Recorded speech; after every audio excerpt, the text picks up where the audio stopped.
Amigos, yo soy Alexander Fredericks y estoy muy contento de presentarles a nuestro siguiente invitado. Directamente nos vamos a ir hasta Michoacán, aquí en México, para toda la gente que nos ve fuera de nuestro país. Es un bellísimo lugar, parte de mucha de la cultura importante de nuestro país, también se desarrolló ahí en Michoacán. Y hoy nos vamos con Alex Barreto, Alejandro Barreto, el maestro, que hoy les presento una parte importante de lo que hace un artista, pero sobre todo de su trabajo, de su entrega, de su dedicación. Alex, ¿cómo estás? Muy bien, muy bien. Buenas tardes a ti y buenas tardes a todos los que estén viendo esto. Bienvenidos a Actitud Más, bienvenido tú también a nuestro programa. Yo siempre lo he dicho, este espacio es para aquellas personas que tienen el gusto de compartir lo que hacen, su conocimiento, sus experiencias, pero además ayudan a que otras personas se inspiren y a través del trabajo vean que pues hay varias alternativas para destacar y no nada más las que alcanzamos a escuchar en medios muy comunes, tú sabes, ¿no? Entonces, para ti ha sido una vida de retos. Quiero felicitarte y antes de empezar con las preguntas y todo esto, recientemente galardonado en el extranjero. Y pues, ¿cómo te sientes? Digo, no todos los días se premia a un mexicano por el trabajo y el esfuerzo que realiza. ¿Cómo te sientes hoy? Pues muy bien, la verdad es que muy satisfecho porque siempre, sobre todo pues en carreras creativas, creo que siempre uno necesita ese empujoncito en donde como que es como la señal donde dice todo va bien, va por ahí. Todo va bien, va Entonces, por ahí. va por ahí, sí. Entonces, pues para mí es muy, muy gratificante. Alex, por favor, platícanos y platícale a la gente de Actitud Más, ¿cuál es tu profesión? ¿A qué te dedicas y qué es lo que haces? Bueno, yo estudié artes plásticas en la universidad, que es una cosa muy graciosa porque mucha gente no sabe que arte se puede estudiar en la universidad, pero sí es una carrera que de hecho tiene ya muchísimo tiempo aquí en México y yo me dedico concretamente a una técnica artística que quizá es una no tan conocida como la pintura y la escultura, pero se llama grabado El o le grabado. llamamos la gráfica en general. Y bueno, pues yo me dedico profesionalmente a eso. Eso fue lo que yo escogí cuando todavía pues era bastante joven, pero no me arrepiento porque ha sido una decisión que me ha dejado muchos frutos y he encontrado muchas cosas personales, o más bien he logrado como establecer digamos, una parte de mi identidad gracias al arte. Entonces eso es para mí importante y una muy buena decisión. Bien, Alex, el grabado es una parte importante de tu vida. Llegar a perfeccionar esto, pues ha sido todo un reto para ti. Hay muchas personas que no saben ni siquiera diferenciar un dibujo de un grabado. Lo habíamos platicado tú y yo de repente en otras conversaciones que tuvimos previas a esta entrevista. Pero lo importante de todo esto es que rescatas conceptos que a ti te gustaron en algún momento de tu vida, en tu crecimiento, en tu desarrollo, aplicas esta técnica del grabado, que es una de las técnicas ancestrales, se puede decir, de los primeros trabajos que se realizaban en aquellos entonces para ilustrar libros, para comunicar pues cosas importantes a la gente, etcétera. Los grabados fueron parte importante de la historia dentro de la comunicación para las personas, sobre todo en la parte de Europa, ¿no? De ahí se Claro. viene toda esta cultura. Y entonces tú llegas un día y le dices a tus papás, oigan, ¿saben qué? Yo voy a estudiar grabados. ¿Qué te dicen? Bueno, voy a especializar en eso. ¿Cómo es todo este boom? Pues en realidad como que no les sorprendió mucho, porque en parte no entendían lo del grabado. De hecho, a mí una cosa que yo agradezco mucho a mis papás es que me hayan dejado estudiar lo que yo quise, porque tenía habilidades desde chiquito. Como nota, una vez gané el premio del Niño y la Mar cuando iba yo en cuarto año. Y eso fue como, pues para mí muy padre, porque en la escuela me trataron muy bien un día. Y fue como que eso ante la mirada de los demás fue una cosa de él sí sabe, ¿sabes? Oh, Entonces de repente. algo tiene que sí sabe, ¿no? Sí, fue. Yo recuerdo compañeritos diciéndome, la gente que sabe dibujar tiene que ser arquitecta. Entonces yo decía, bueno, pues a lo mejor eso me tengo que dedicar. Y yo era el niño que iba y dibujaba el mapa ahí en el pizarrón cuando había que hacer algo, ¿no? Entonces creo que por ahí empezó la cuestión. Yo dibujaba desde chiquito, tengo dibujos de cuando yo tenía 3, 4 años y ya tenía yo nociones de construcción como de una figura, y eso pues está padre porque de alguna manera, pues como lo que decíamos en otra plática tú y yo, parece que hay cosas que uno ya las trae como de antes Por y añadidura, ¿no? solamente se manifiestan y dices, bueno, pues como que por aquí es, pero a veces no los papás todo el tiempo como que le hacen caso a eso. Y en este caso sí sucedió así y yo lo agradezco mucho. Entonces ya lo del grabado fue después porque yo entré a la facultad y cuando entras te dan así embarrada de todo. Yo tenía que hacer todo, dibujar, escultura, pintura, no sé qué, pero ya más bien como que al final de la carrera ya te perfilabas. Y cuando yo me metí a eso, pues mis papás dijeron, pues tú sabes, ¿no? Nosotros qué.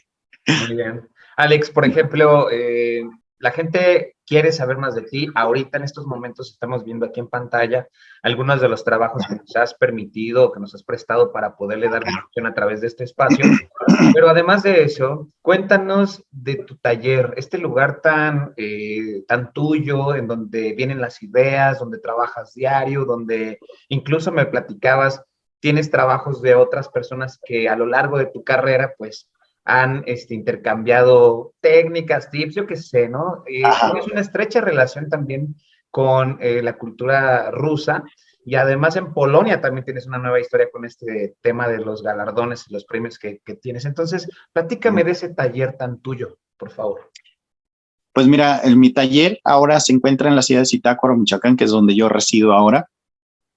Y yo, ese taller lo fundé ya va a ser un año gracias a la pandemia, gracias a que muchas cosas la pandemia las colapsó y que yo pude decir, bueno, es mi momento de tener un taller y de disfrutarlo también, que eso era una parte que me estaba haciendo falta. Yo trabajaba en otro taller, pero siento que no lo podía sentir tan mío como lo siento ahora. Entonces ahora todo esa capacidad de autonomía de poder, creo que me ha hecho pues de alguna manera más creativo y me dan ganas de hacer más cosas. Estudio Lubbock se llama, Estudio Lubbock, y, y pues es un lugar donde se dedica uno a producir y a producir y a producir. Hasta ahorita, bueno, por la pandemia no está abierto al público, pero es como una extensión de mi casa y la mitad del día estoy allá haciendo como loco cosas y la otra mitad pues, me vengo a mi casa, ¿no? Estoy muy Excelente. feliz. Bueno, aparte de estar conociendo más sobre tu taller, ahora sí, tú y yo estábamos comentando que esta generación de nuevos artistas que se están revelando una vez más, porque Ajá, cada ola de generación trae consigo pues una cierta ajá, carga cultural. claro. Entonces, ahora cae sobre los hombros a todas estas personas entre 40, 50 años, aproximadamente 38, de 38 a 50 años, todos aquellos recuerdos y memorias de los años 80. Y es ahí donde empieza el secreto de Alex Barreto. Trae conceptos de antes, cómo los vivió, cómo los sintió y cómo los plasma en sus grabados. Cuéntame de esta experiencia. Pues mira, está muy padre porque de alguna manera lo que platicábamos tú y yo es que somos la generación que mantiene el mundo ahora. Entonces, bueno, hablando económicamente, Ah, ok. y eso está muy padre porque de alguna manera hay unas cosas muy chistosas culturales que a mí me encantan de la edad que tú, bueno, tú y yo somos de la misma edad, de nuestra generación. Amigo, yo tengo Es 20 que años. Ah, no es cierto, sí. Y luego, eh, es que le hemos perdido el miedo y el asco a un montón de cosas. Entonces, somos adultos que en realidad pudieron como decidir, creo que es lo que ha pasado, que somos adultos que cuando llega ese momento histórico en la sociedad en donde tienen que obligarte a hacer algo o no, ahí en ese momento como que pudimos decidir y además seguimos como siendo niños grandotes, porque yo, bueno, yo soy súper chacharero y todo eso, pero también tengo amigos que de repente dicen, no, pues yo me voy a comprar mi laptop, pero quiero la edición que tiene a Pokémon, ¿no? Entonces, ok, somos como niños grandes con dinero, como dice el TikTok, pero sí somos, o sea, estamos muy, muy movidos por la nostalgia de cuando éramos niños. De hecho, yo creo que todos en algún momento, no sé si te ha pasado a ti, cuando estamos un día de pre o muy cansado, un día en donde estuvimos así terrible, yo busco caricaturas que veía cuando era niño y eso como que me da un sosiego, un poco esa edad y esa inocencia y todo eso, y la traemos, ¿sabes? Y que creo que es una cosa que no pasaba con nuestros papás, porque nuestros papás tenían 40 en su momento y ya estaban instaladísimos en ser el don y el que ponía todo para la casa y el que En tiene la que resolver. oficina, en la cuadratura de Sí, estar sí, comprometidos 24/7 con un trabajo, que el salario, que las prestaciones y todo esto, y poco uh-huh. hacia la imaginación, ¿no? Poco, Y sí. ahora, cuando tú haces esta remembranza que dices, el otro día tuve un boom emocional, me pongo a ver mi caricatura, genero las ideas, y cómo ahora las plasmas ahora en tu trabajo, cómo llega esta placa que haces. Voy a pensar, por ejemplo, veía a He-Man y los Amos del Universo, pues ahora voy a plasmar al príncipe Adam, pero en lugar de ponerlo con Orco, lo voy a poner con una mezcla de Thundercats o Mazinger Z, y todos estos superhéroes que te encantaban y que dices, va, los plasmo, y que cuando ya lo tienes, la placa y haces todo, la gente cuando lo ve dice, oye, qué padre, quiero algo así. No sé Claro. qué es un dibujo, es una fotocopia, es una foto, pero ¿qué es? Pero quiero algo como eso. ¿Cómo haces todo este proceso? Pues mira, básicamente lo que sucede con eso es que, bueno, yo me especialicé en un tipo de grabado que ya de por sí era narrativo. Entonces, eh, ese tipo de grabado se llamó Lubok en Rusia del siglo XVII, XVIII, XIX y prácticamente eran unos cómics muy viejos, muy viejos. Entonces, tienen la gracia de tener un estilo, una estilización al estilo medieval, aunque en ese tiempo no era la Edad Media, pero la tradición del grabado siempre fue muy arraigada por muchos siglos. Entonces, cuando se trabajaba los grabados en madera antes, se seguían como estas formas que eran muy angulosas de personajes, el personaje importante era más grande, todo era como más esquemático, o sea, no eran grabados de ultra detalle porque en ese momento pues no existía como esos parámetros para ese territorio en ese momento. Y entonces yo lo estudié mucho tiempo y yo empecé a hacer mezclas de ese estilo que manejaba muchos personajes fantásticos de los relatos populares rusos, de los cuentos, de las canciones, de personajes del pueblo y cosas así. Entonces yo de alguna manera me puse ese ropaje para poder interpretar todo el mundo o todo el mundo que yo conozco, el mundo no ruso, por ejemplo.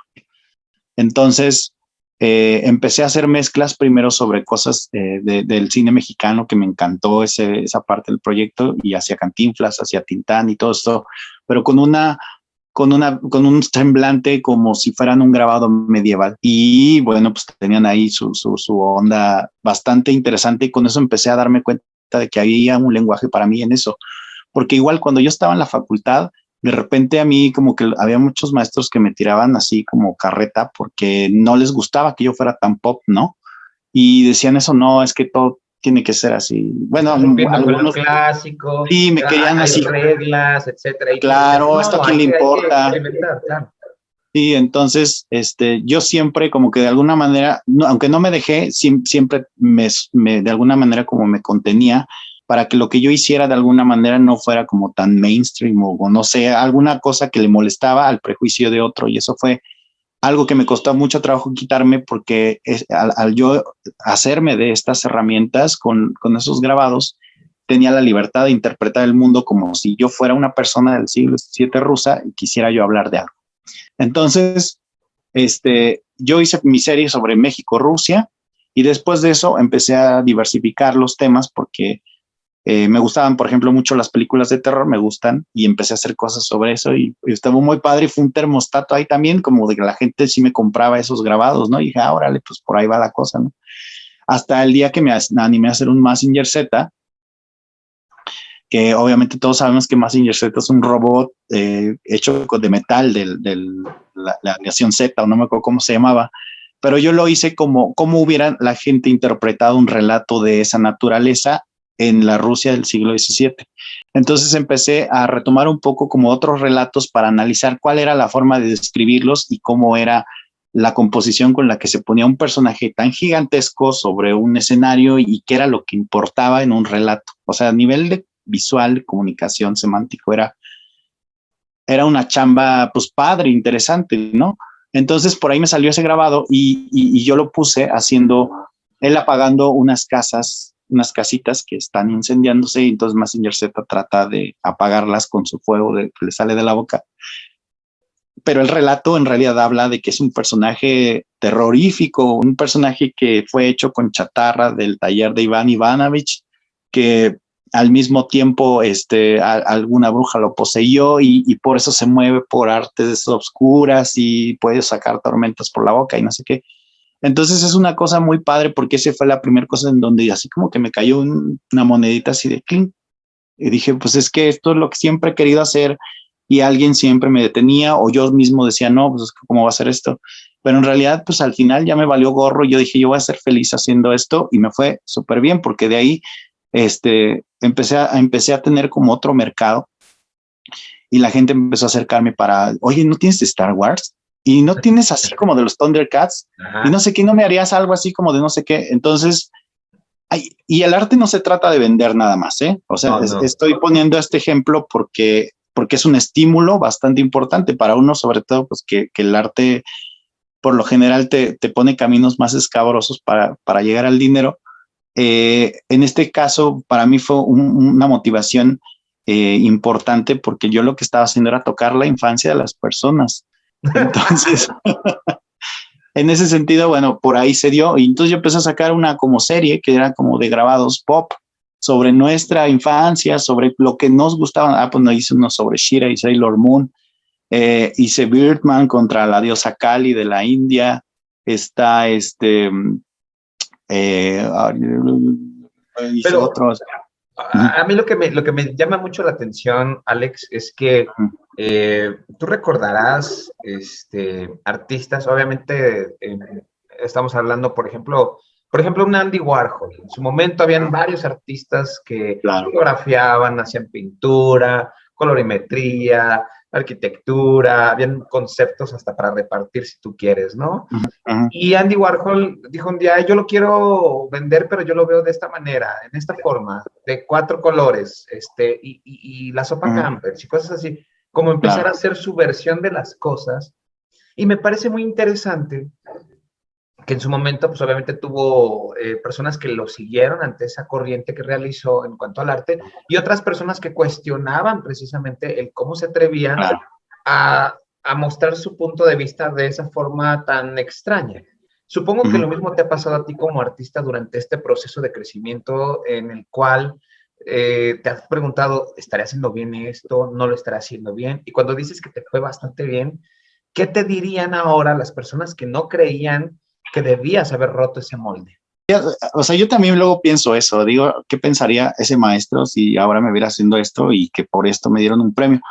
Pero es muy chistoso que sí y no, porque voy a decir una cosa. Mira, por ejemplo, ese ejemplo tan bonito que pones de Andy Warhol. Andy Warhol es el máximo exponente del pop. Entonces, el pop, para la gente que a lo mejor por ahí lo tiene o se les ha olvidado un poquito, es una parte de la historia del arte en los 60s, en donde él fue el mayor exponente, y él era muy famoso porque él trataba de llevar la vida cotidiana al arte, porque decía que estaba muy monopolizado por el snobismo, que al final era frivolidad, y decía, si el arte lo hacen los artistas, pues entonces yo decido que el arte sea una sopa Campbell, que es la que me como para desayunar. Exacto. Y como yo soy el artista, me vale gorro, pero esto es arte. Lo mismo y pasó entonces, con Mazinger Z, cuando lo quisiste hacer de una manera distinta y que estaba poseído, pero venía a pagar las casitas, pero estaba ayudándoles y no entendían. Es lo mismo, ese juego de conceptos es lo que hace que conectes con el artista, finalmente. Yo sí creo que de repente uno, a veces tienes que desaprender lo que te enseñan en la escuela. Y para eso es necesario a veces romper esquemas. Yo estudié en escuelas académicas, o sea, ya sabes, ¿no? De estudio de luz y cosas así. Sí. Y como que ese chance de hacer cosas más alocadas no era posible, pues porque había una calificación que te jugabas por medio, ¿no? Entonces, el tiempo a mí y la edad fue la que me permitió decir, yo quiero hacer esto y ya me vale lo que digan. Si se vende en una galería, padre, y si no, digo, porque aparte toda una cosa que pasaba con el grabado, que es un tecnicismo rápido que les voy a contar, que es que el grabado habitualmente pues, con las formas cordiales, o más bien las formas oficiales con el grabado no se puede pintar, no lo puedes intervenir porque entonces como que de alguna manera lo estropeas, porque todos tienen que ser iguales y si quieres color tienes que poner un montón de placas de color para poder hacer esto. Entonces yo quería emular esos grabados antiguos rusos que se hacían con un grabado en madera y pintado a mano. Entonces yo dije, pues yo lo voy a hacer así. Pero eso también, de alguna manera, era una cosa en la cual pues yo iba a cerrarme como algún camino, pues porque mucha gente busca como las maneras oficiales La en forma cuanto al grabado. oficial o la fórmula Claro. original, ¿no? Exacto, entonces por eso como que al principio no lo hacía y tenía yo mis grabados en blanco y negro y ya, pero un día sí ya fue, yo dije yo quiero ya pintar un grabado y me vale, y entonces lo hice y un día lo vendí y dije, pues órale, ¿no? Y empecé a hacerlo y descubrí que sí, incluso pensando le dije, pues las reglas están para romperse, uno, dos, un grabado intervenido no es solamente un grabado, es un grabado y una acuarela o una pintura. Entonces, ¿por qué no se ve así en lugar de verlo como algo malo? Y pues tuve que deshacerme de un montón de conceptos. Yo empecé a hacer las cosas como quise y me fue mejor que cuando estaba tratando de ser cauteloso y temeroso de las reglas y eso. Lamentablemente el tiempo se nos termina porque siempre hay que darle paso también a otros espacios, pero en este momento, ya apareciendo aquí tus contactos de nueva cuenta, tu correo electrónico y también todo donde podemos encontrar mucho más de tu arte, quisiera que saber si tú quieres agregar algo más a esta entrevista y por supuesto, pues que en algún momento nos invites a tu próxima exhibición que vayas a hacer o alguna de las pláticas tan interesantes para que también el público de Actitud Más tenga acceso a todo esto, ¿no? Hay mucha gente que sí se interesa, pero que no sabe dónde encontrar y nosotros ponemos precisamente esa atención en donde están las personas que todavía a través de su actitud de querer mejorar, van más adelante y le enseñan a otros con su ejemplo. ¿Algo que quieras agregar? Pues nada, solamente agradecer al público que se echó esta plática muy, muy informal, así nos la echamos más bien como de cuates. Y bueno, pues que hay un mundo que se llama el grabado y pues si quieren conocer más, pues pueden seguirme a mí, pueden investigar en internet también y de veras yo les invito a que conozcan más sobre el arte mexicano, porque hay un montón de artistas ahorita que están haciendo cosas bien padres, que son jóvenes y que además están, como dices, recibiendo una estafeta para cosas grandes después. Entonces, de veras que yo me siento muy orgulloso de que en México seamos tan productivos y que además sí haya un reconocimiento por eso. Siempre México ha tenido como estándares altos que le ha aportado cosas al mundo. Su gráfica ha sido muy importante, su muralismo ha sido muy importante, personajes y eso, bueno, son cosas muy padres. Eso, los invito a que conozcan más de eso. Bien, antes ya de cerrar nuestro programa en Actitud Más, en un enunciado, en una frase muy corta, como tú gustes, coméntanos si un artista se hace o nace. La cosa es que sí nace y se tiene que hacer, porque el talento solito o las habilidades no son suficientes para eso. Tienes que chambearlo. Entonces sería, un artista nace y se puede perfeccionar. Un artista nace y se debe perfeccionar. Pues sí, porque eso se va. Dice, hay una cosa, un estudio que por ahí leí sobre la capacidad de los niños que tienen para que el dibujo sea como parte de su expresión muy profunda, pero los adultos se los cortamos, ¿sabes? Con otras cosas, con la escuela, porque eso no es importante, porque tienes que aprender de las... No, pero pues cuando eres niño no se trata de eso, se trata de te tienes que aprender las tablas, no te pongas a hacer tus dibujos, ¿no? Pero hay padres en su momento que pues en el desarrollo o en el estar educando dicen, ¿para qué haces eso? Eso no funciona, te vas a morir de hambre. Sí, también. Uy, sí. Mejor estudia matemáticas. Así que bueno.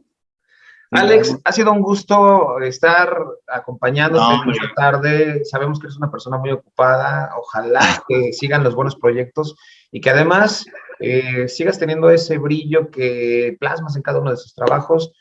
Yo espero que a la gente, por lo menos con la galería que nos has prestado de tus grabados aquí en este programa, se dé una idea de todo lo padre que es el grabado y todo lo que has hecho en pues, representación de nuestro país también. Así que felicidades por ello, sigue con esta representación y adelante, porque pues seguramente mucha gente, igual que nosotros, estaremos siguiendo todos tus pasos. ¿De acuerdo? No, hombre, muchísimas gracias. Gracias a ti por la invitación, por las pláticas tan jugosas que hemos tenido y que esta es la primera de muchas cosas que vamos a hacer. Perfecto. Continuamos en Actitud Más, a mí cada martes a las 10 de la mañana. No se pueden perder este gran programa que tenemos para que podamos conectar con toda esta gente maravillosa que nos presta un poquito o mucho de su historia.